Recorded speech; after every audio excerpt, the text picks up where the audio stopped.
Manitowoc County authorities confirming tonight that a small plane crash has killed the pilot.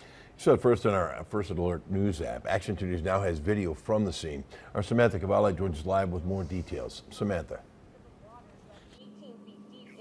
Bill and Cammie, this is as far as we can go here tonight on Rockwood Road here in Manitowoc County. As you can see just over my left shoulder, you have the NTSB, the FAA, and the Manitowoc County Sheriff's Office as they are investigating a fatal small plane crash here in Manitowoc County that killed the male pilot aboard. He was the only person on board as well.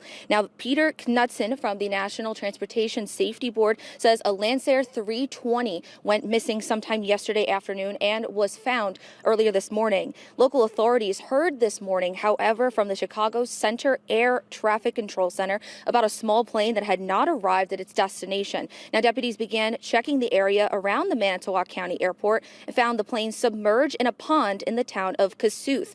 One property owner I spoke with said her and her family heard noises last night that sounded like crashing metal, as they have a metal company just down the road, and they're also super close to the Manitowoc County Airport. They said that they heard noises like that all the time just because of those things. She said where the plane crashed was on her husband's uncle's property, and he was home at the time, about 100 feet from the crash. The FAA and the NTSB are still on scene investigating what happened. Reporting live in Manitowoc County, Samantha Cavalli, Action 2 News.